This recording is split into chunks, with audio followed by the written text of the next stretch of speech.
Good morning, this is Kasturi Day. Today I'm going to continue with the Reproduction in Humans chapter according to ICSE syllabus class 8. Okay, so I'll start with the fertilization part. So, fertilization, we know that when the sperm, that is the male gamete, is fusing with the female gamete, that is the egg or ova, the process in which this happens, the fusion happens, that is known as fertilization. Okay, and this results in the formation of a zygote. So this fertilization process takes place in the fallopian tube or the oviducts. The mature ovum, the ovum which is matured, which gets matured in the ovary, they are released from the same, that is from the ovary, into the fallopian tube. Now here the sperms from the male which is received by the vagina, they swim up to the oviduct and there they get fused with the ovum. This one of the sperm get fused with the ovum.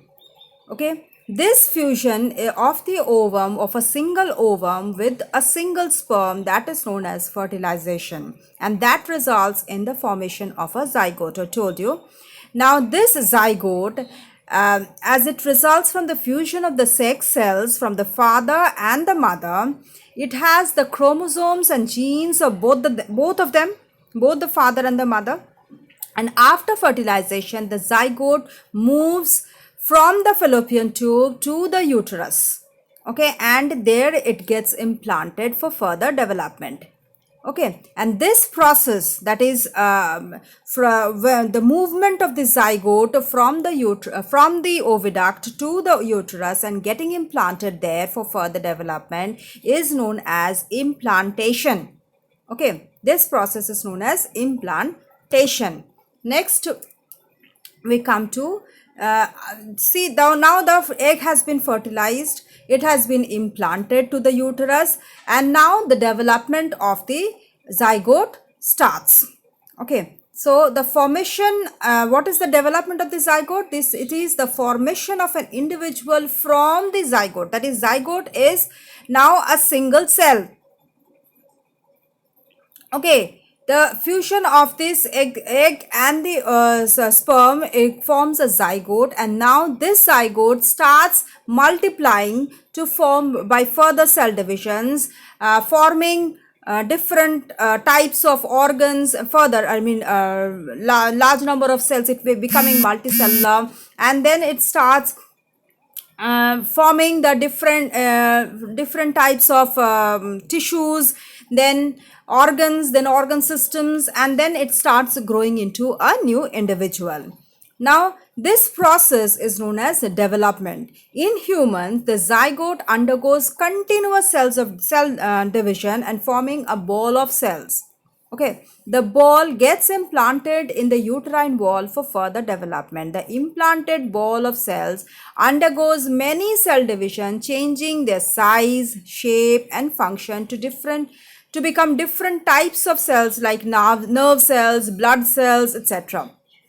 Now these cells, they form when lots of numbers of cells are formed of the same type, they form tissues, and then tissues to organs. Okay, then organs to organ systems.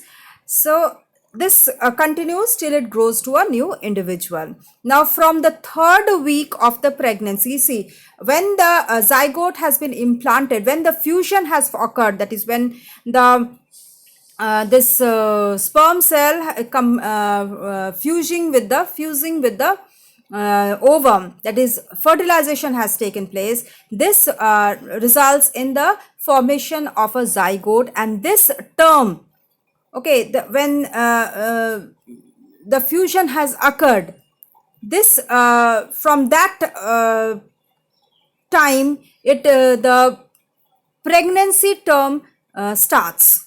Okay, or the gestation period starts. Okay, so from the third week of this pregnancy to the second month of the pregnancy, that is from the third week of the zygote to the second month of the zygote, it has grown a little bit, no? So that period, the zygote is known as embryo. And when the embryo grows, that is when the embryo's growth from third month till the birth of the zygote is known as fetus. Okay. Now the fetus is connected to the uterus. The fetus has to get all the food and nutrients from the mother, because it cannot take the food from outside. So it has to be fed from the mother, from mother blood. So it is connected to the mother by placenta. And what is placenta? Placenta is an organ which is attached to the lining of the uterus. Okay. Through this, developing fetus receives essential nutrients and oxygen from the mother. Okay, it receives essential nutrients and oxygens from the mother. See, this picture you can see, this is the placenta where the fetus, see the violet color one cord you can see, this is the umbilical cord. Okay, I'll tell you what is umbilical cord. Now this umbilical cord, one end is attached to the baby and the other end is attached to the mother by means of a mass of tissue. Okay, that is known as tissue and blood vessels. So that is known as placenta, which is present in the inner lining of the endometrium. Endometrium, I told you, it is the lining of the uterus, inner lining of the uterus. Okay, so this placenta is present in the inner lining of the uterus where the zygote has implanted. So through this placenta, the baby receives the nutrients from the mother. Okay, via a cord like structure through which is known as umbilical cord. Okay, umbilicus is a spot you can see where in your abdomen area, belly area, you can see a spot type mark in your abdomen. So that is known as umbilicus, and through this there is a cord which is connected to the placenta. That is known as umbilical cord. And the baby which is inside, or the fetus which is inside the mother, is covered in a bag, in a sac-like structure known as amnion. Okay, this amnion sac has amniotic fluid inside which the baby lies. Okay, this amniotic fluid acts as a cushion and protects the developing fetus from any type of shock. Okay, during the gestation period. This time period between the fertilization and the birth is known as, I told you, it's pregnancy or gestation. This lasts in humans for about 280 days or 9 months, you can say. And through this placenta, this carbon dioxide and other waste from the fetus also passes into the mother's blood, and from the mother's blood, the nutrients pass on the baby, to the fetus. And another thing is that the mother's blood and fetal blood never mix. Okay, there are two ways, two roads, you can say, with which the mother and the fetus, they have a separate link. Okay, the blood flow is separate.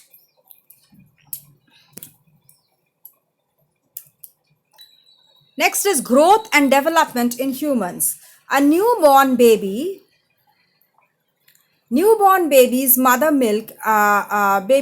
baby mother's milk for first 4 to 6 months.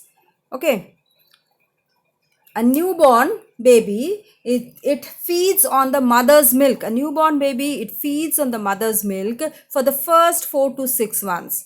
Okay, so this period, 4 to 6 months, that is infancy.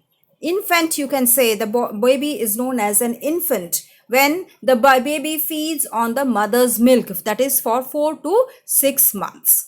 Okay, now for next 2 years there is a rapid growth phase. Next phase after 2 years, that is between 2 to 12 to 13 years, that is the childhood. That period is known as childhood, where there is rapid physical and mental growth.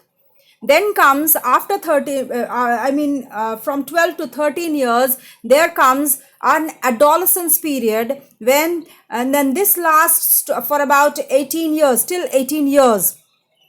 Okay, this period is there is a physical and psychological development in a child, in a human, in a person.